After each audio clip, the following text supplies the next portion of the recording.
presented by Aishwarya Music Mathli.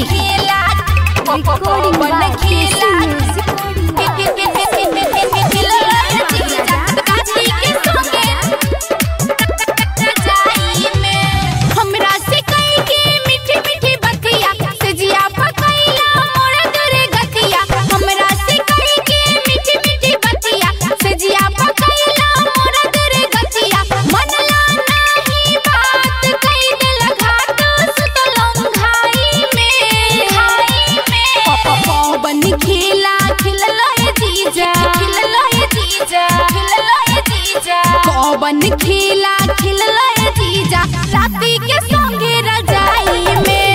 कौन खेला खिलले जीजा राती के संगे रजाई में। कौन खेला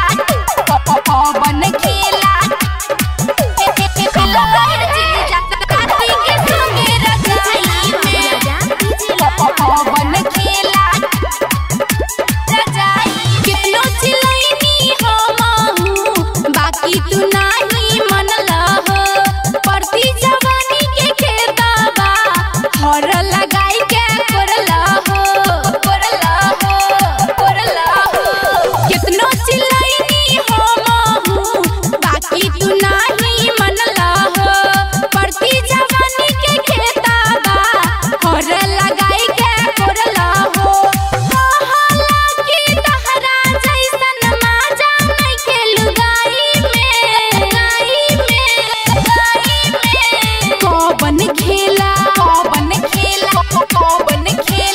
कौन खेला खिलले जीजा राती के संगे रजाई में।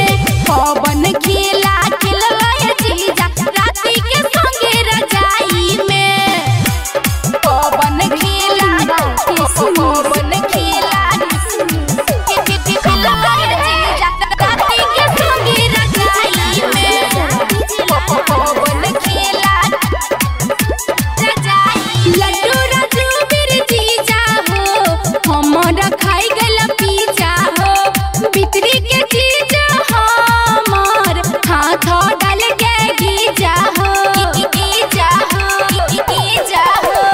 लड्डू राजू जीजा हो हमारा खाई गला पीजा हो। बितरी के जीजा हमार हाथ डाल के गीजा हो।